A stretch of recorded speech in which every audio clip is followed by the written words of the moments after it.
Նայեք Ժողովուրդ ջան, սա ծառերը մենք չենք տնկել, եղել է, մենք վերա փոխում ենք,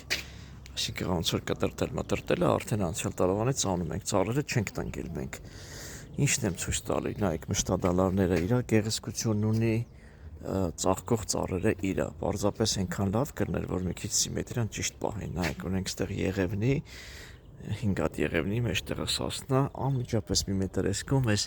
գեղեցիկ սակուրան է, նայեք ինչ գեղեցիկ է ինքը, ճապոնական կերասենի, սենց ասեմ, իր ինքը դեկորատիվ ծառա որպես, իր սիրունությունը այս փուլում է, սիրուն է եւ վերջ, վсё, մի հատ ծաղկում է, արդեն մայիսից հետո սովորական գիլասի ծառա դառնում։ Սա բանի է, թղկի է էսի, ոնց որ այս գույնով էլի, որ իր գույնը սենց է, շոկ տեղերը մանավանդ շատ է վնասվում, ինքը գույնը խամրում է, պղտորվում է, ստվերոտեղ դնում ենք մի քիչ գույնա կորցնում կանաչին արդեն տալինա, դամբոլի դասին պատկանող ծառա տեսակա, հիմնականում գույնը տերևի բանն է, որ գույնը այդ գույն լինի։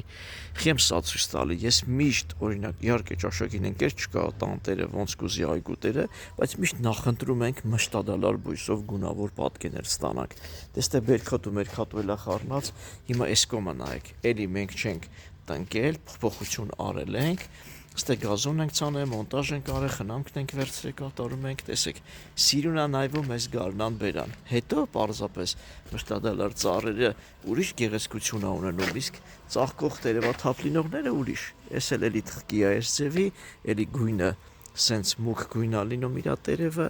ծաղիկը սենց դեղնավուն փոքրիկ, այսենց աննշան ծաղիկ է լինում, բայց նորից շեշտեմ, նայեք մշտադալարի սիրունությունը։ Ձևավորում ես, քո ուզած ֆորման ես տալի, մի խոսքով նորից իհարկե ճաշակին ընկեր չկա, այսքան է։